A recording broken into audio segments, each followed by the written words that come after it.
Hoy vamos a meternos de lleno en un análisis de una de las grandes tensiones de la vida, quizás la más fundamental.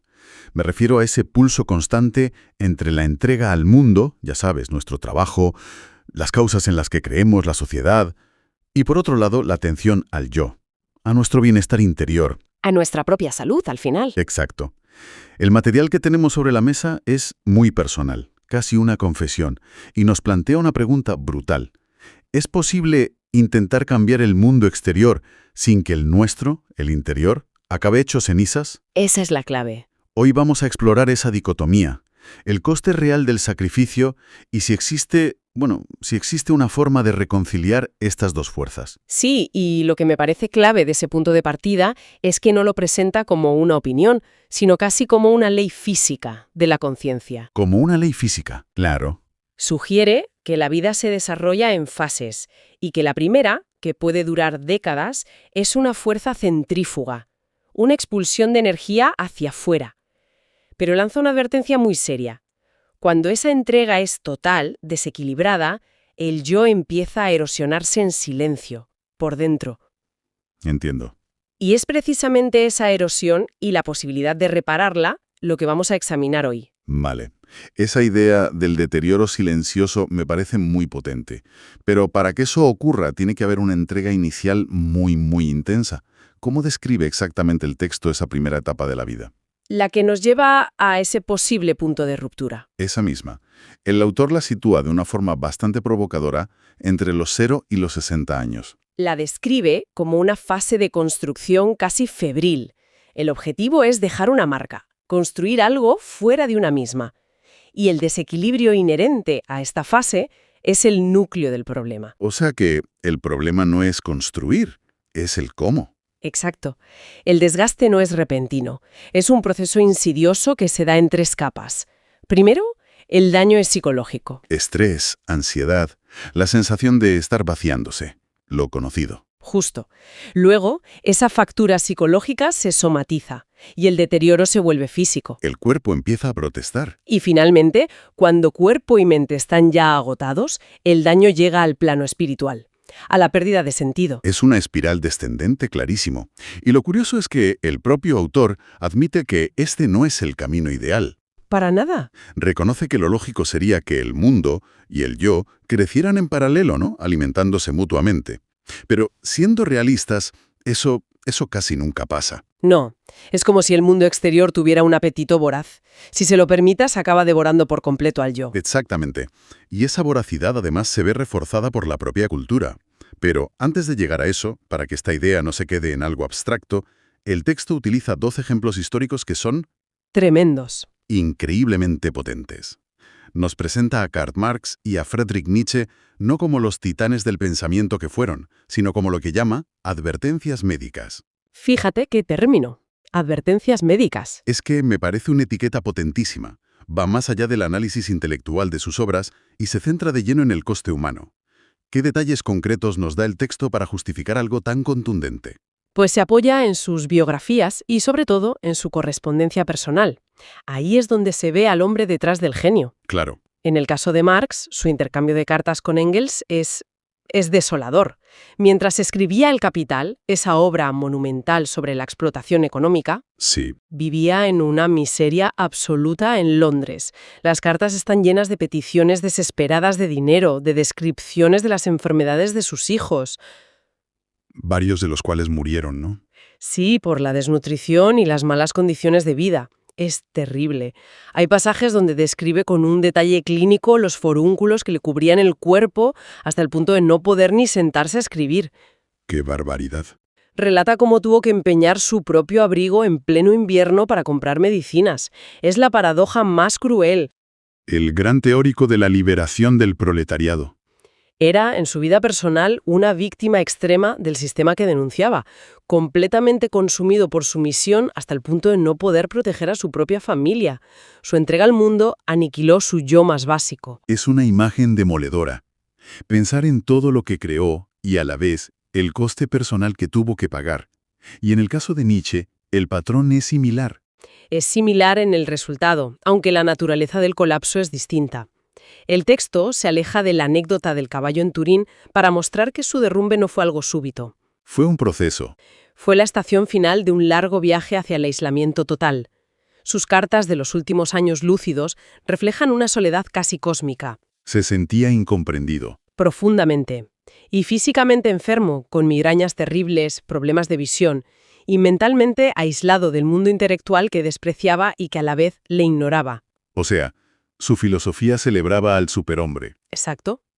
Pero el hombre que la escribía se estaba desintegrando en la más absoluta fragilidad. Entonces, el texto utiliza estas dos vidas para decirnos: cuidado, la sociedad puede aplaudir vuestra obra, puede elevaros a un pedestal, pero ignora sistemáticamente el grito mudo de vuestras vidas destrozadas. Totalmente. Se celebra el resultado, el genio, pero se oculta el proceso de autodestrucción. Y ese es el puente que tiende el texto para pasar de lo biográfico a una crítica cultural mucho más amplia. Precisamente, el problema no son solo Marx o Nietzsche como individuos. El problema es una sociedad que fabrica y glorifica activamente este patrón.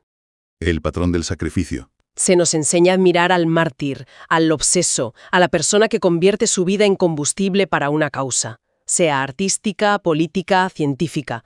Es una trampa muy seductora, porque se disfraza de virtud. Pero, y aquí lanzo una pregunta. ¿No es necesario un cierto grado de sacrificio para lograr cosas extraordinarias? ¿Dónde traza la línea el texto entre una dedicación apasionada y esta autodestrucción que critica? Es una pregunta clave. Y la respuesta que se extrae del texto es que la línea se cruza cuando el individuo se convierte en un medio para un fin. Incluso si el fin es noble. Incluso ahí. El argumento central de esta crítica es radical. Un mundo mejor no puede ser construido por personas rotas. Es una afirmación muy potente. Una sociedad que, para progresar, exige el agotamiento del alma y el cuerpo de sus miembros más dedicados, está enferma.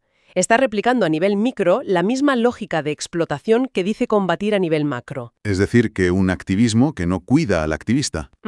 O una producción intelectual que ignora la salud del intelectual. Son, en el fondo, una contradicción. Son una fórmula garantizada para el colapso. Y el texto advierte que el resultado a largo plazo no es un mundo mejor, sino la proliferación del resentimiento, de la amargura, del cinismo. Claro, porque la persona que se ha vaciado por una causa y ve que el mundo no cambia.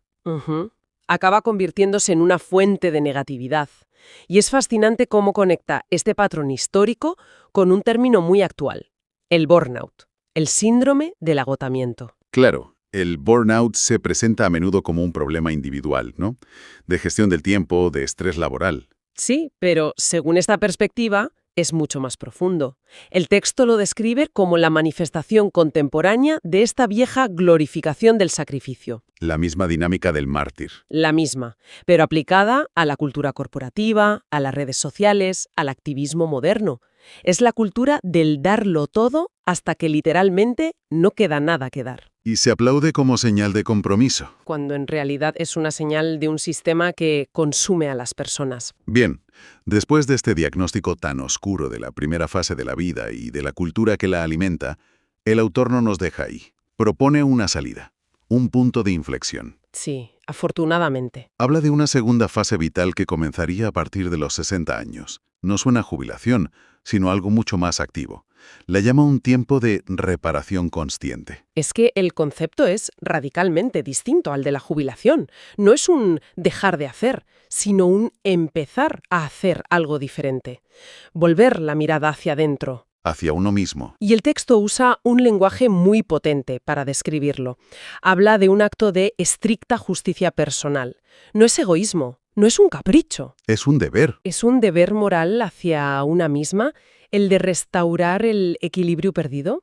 También lo llama un ejercicio de ecología emocional. Ecología emocional. Me gusta mucho ese concepto. ¿A que sí? Sugiere que nuestro mundo interior es un ecosistema que hemos estado contaminando y que necesita una intervención activa para sanar. Exacto. No es algo pasivo, es un trabajo consciente de reconstrucción de la estructura psicológica y física que fue sacrificada. Y es muy honesto, ¿no? Porque el propio autor se incluye en este patrón. Totalmente. Menciona una posible genética adictiva que le empujó a volcarse compulsivamente hacia el exterior, asumiendo su parte de responsabilidad en ese desequilibrio. Esta segunda fase es, por tanto, la oportunidad de corregir ese rumbo. Y es crucial entender, según veo, que esta segunda fase no invalida la primera. No se trata de arrepentirse de la entrega al mundo. No para nada, sino de darle un nuevo significado. La complementa. La primera fase, la de la entrega, es la construcción de la obra. ¿Y la segunda? La segunda, la del retorno al yo, es la restauración del arquitecto. Sin un arquitecto en pie, la obra, por muy magnífica que sea, queda huérfana. A merced del tiempo.